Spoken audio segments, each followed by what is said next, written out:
Alright. So happy we remembered that this time. Yes. I'm sitting on a pillow here, trying in some way to emulate our actual heights. Yeah. And I look diminutive. This is terrible. I love it. I'm tall for a change. There we go. I'll slouch. Slump. Oh, this is kind of comfortable, actually. Sit like you'd normally sit. There we go. Okay, well, anyway, record run, Psychedelic Experience. This is, I think it's number 9. Tons of picking lately. Oh my gosh. So, been great stuff out there in the central Illinois, St. Louis area, that sort of thing. So we've had some pretty good finds as of late from a number of different sources, all of which we'll tell you about. All right, first up, we had a St. Louis record show May 3rd? May 3rd, 4th? I took home like 28 albums. I had kind of a mega haul there. I went very light quantity-wise, quality over quantity. I think I only left with like 6 records. Yeah. I will actually be showing those in the next video, so this is a 2-parter. Yes. I don't remember everything I paid, individually for albums, but the total spent divided by the total number bought, around $3.25 an album. So it was a good day. First up, very nice. One, genre I don't normally collect or pick up, but this is kind of a seminal album, classic album. Yeah. Miles Davis, Sketches of Spain on Columbia. This is an early 70s repress. Haven't listened to it yet, admittedly, but I got to kind of be in the mood for jazz. So. I like it. Yeah. I'll preface this. Most of, or a good chunk of what I'm showing today is actually a drop-off. A good friend of mine, a former student, he's like, come on out to my car, I want to give you something. I was like, okay.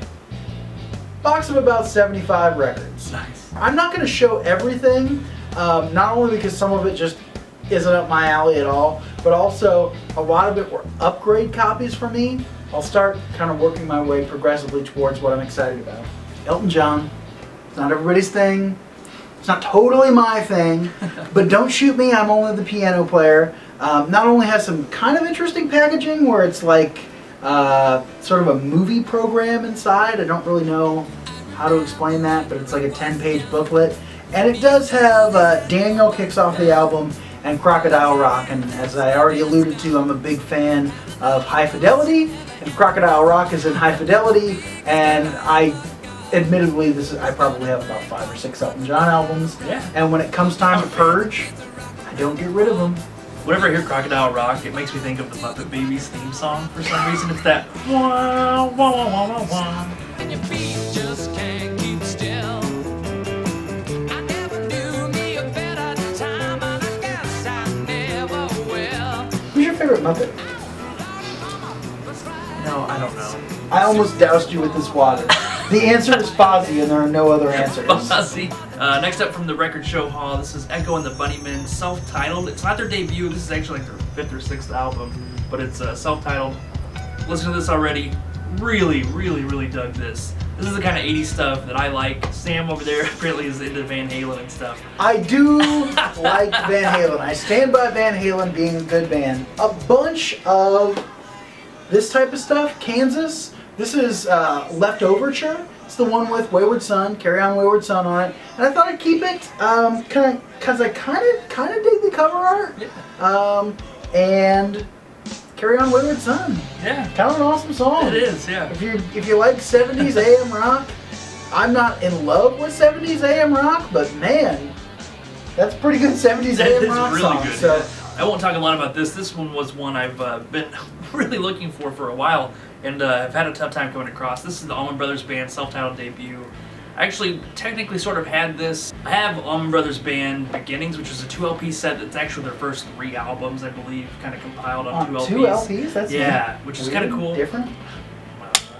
That's one that I don't see it all that often, and then when I do, I see it in 3 or 4 places in a week. Exactly. Yep. Don't know why. A bunch of Yes. And I am not a prog dude totally. I like some prog. And I'm not a Yes dude totally. But this, Yes shows live, you don't see it a lot. I've only seen it in a few places. And it's a really, really clean copy. And I really kind of dig the artwork quite a bit. So I've listened to this, all 4 sides. It's a double LP. And I don't know if I'm going to keep it. But I definitely was glad I listened to it just to be like, that's some live prog. Yeah. All right. It's a little bit of a different one here. This is the Trog's Wild Thing. This is on Atco. You normally see this on Tower, and I have the Tower copy as well. This one is just beat to crap. Looks like somebody just took it through a tumbler or something. But it was like $1.50 or something like that. And I wanted to just kind of say I have it on Atco as well. Another one from Yes. This is Yesterdays. The cover, the artwork on the back. The artwork on the back does feature a nude young man urinating. Opening track on this album is a 10.5-minute cover of Simon and Garfunkel's America. Is 9 minutes without a keyboard so long? This one I don't know if I am keeping. Again, kind of like the artwork, weird as it may be, more than I really like the content on this one. But you know what? I'm slowly trying to give prog a chance. So I'm a sucker for Ventures albums, especially when they've got covers like this. This is actually a greatest hits comp from the Ventures, which is kind of weird because everything they did for the most part was covers. Yeah. The Centerfold, Gatefold, so, you know. Well, those gold moldies. Like, one of those things, if I ever have another purge, it'll probably make I'm the gonna take purge that off so. your hands. Yeah? I'll send it over with That's disgusting. Seriously, I think children watch these videos. Come on. Not just for us, I won't put that in. Lewd joke edit. Acts like he's a Mellow prude in yellow. the videos. Oh yeah, totally. Another Yes album, Close to the Edge. This is kind of, by many people, viewed as their best album. I'll have an opinion on it maybe a little bit later. I've got to listen to it at least for the 1001 albums you've got to hear before you die. I'm going to drop it on the turntable. Really give prog that chance that many people say it deserves. Maybe I'll wear a cape while I do it. Alright, speaking of prog, this is the nice Ars Longa Vita Brevis.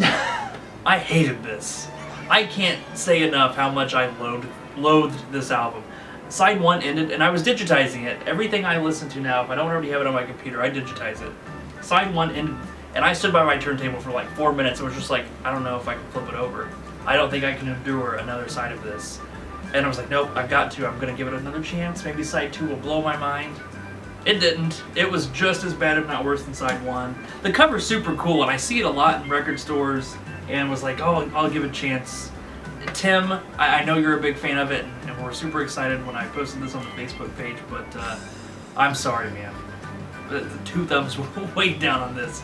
This is just the kind of prog that I hate. I don't get it. And, surprise, surprise, another Yes album. Fragile. Fragile, yeah. I'm going to give this a listen again. 70s AM rock, roundabout, long distance run around. I might love it. I'll let you know if you listen to the show. Here's one that I'm keeping mainly because of the cover. That cover is phenomenal. Isn't it great? There's the front.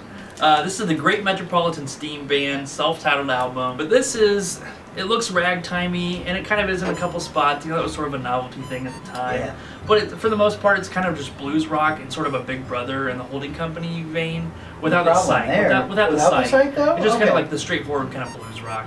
Not bad, not great, and again, just mainly keep it for the cover because I think it's really cool. Next one I have, Not by Yes. Queen, Sheer Heart Attack.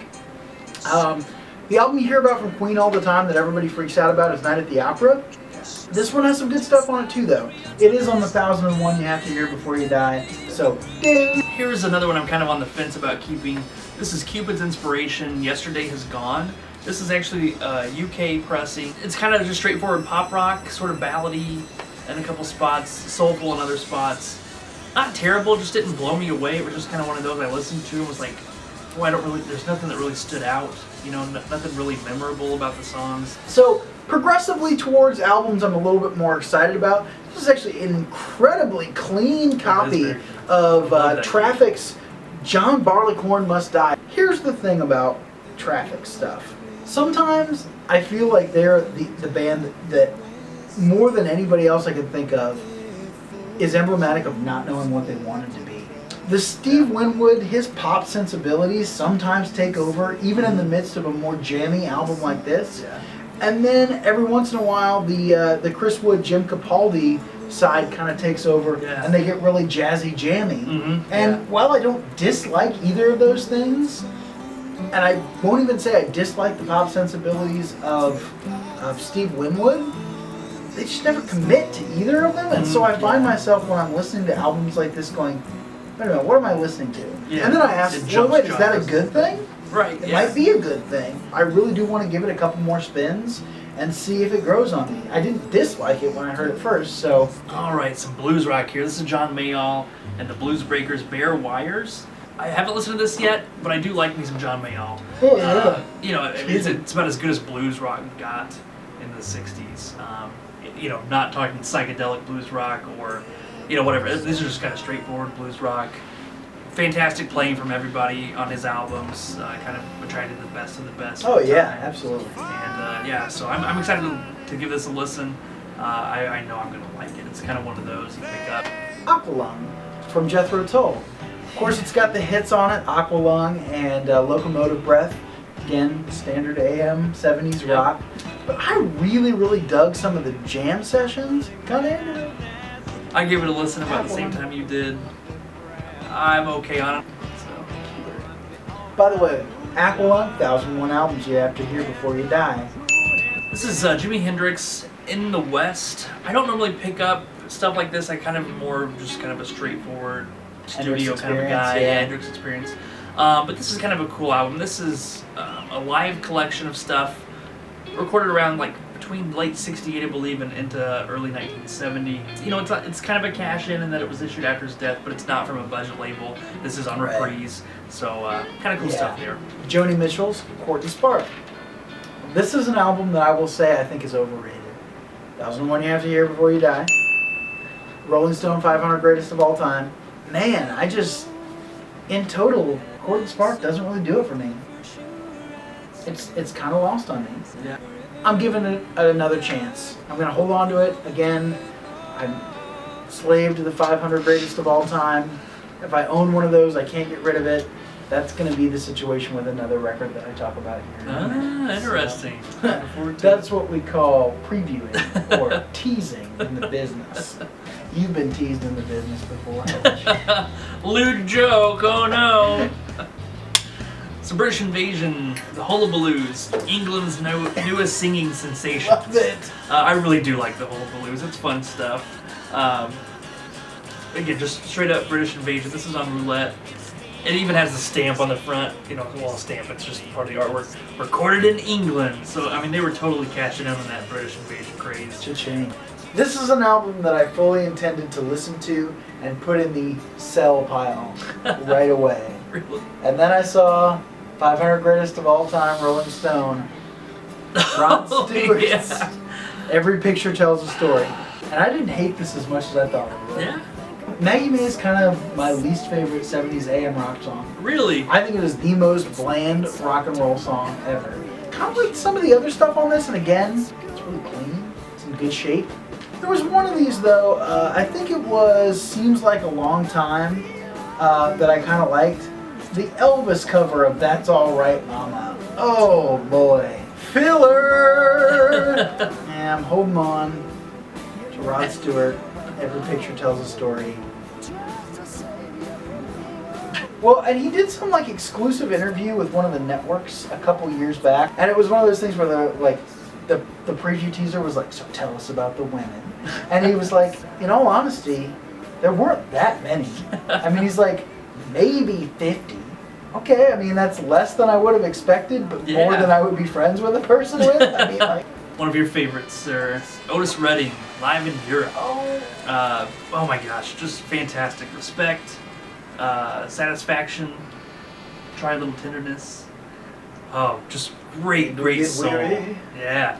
Okay, so continuing in the vein, Nods as Good as a Wink to a Blind Horse by the Faces. I hate the back cover of this. It is terrible. It is hideous. It looks like those MTV Claymation, Deathmatch. MTV, yeah. Oh my Celebrity gosh. Deathmatch. Celebrity Deathmatch. Celebrity Deathmatch. With like a flannel horse or something. I don't know The what's Rod going Stewart on. one is just ridiculous. I know, it's The he's freaking wearing hair. He's wearing like a velveteen purple suit with a like a flannel scarf, and oh, it's just awful. However, I don't like this album. I kind of liked it, yeah.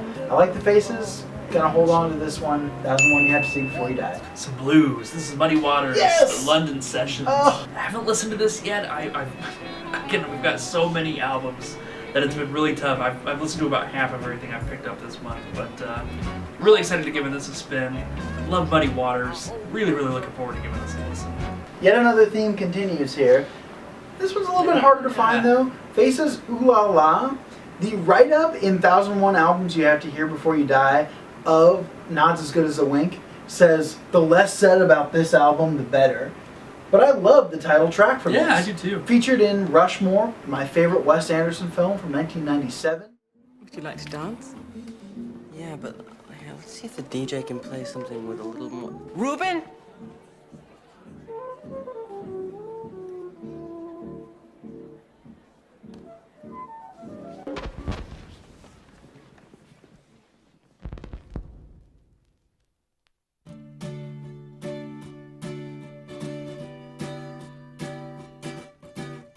Faces Ooh La La. I dug this too, so glad to have it.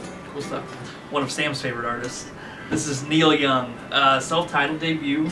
I'm a big fan of this. I like this a lot. I like Neil Young stuff. Of course you do. I do. I really do.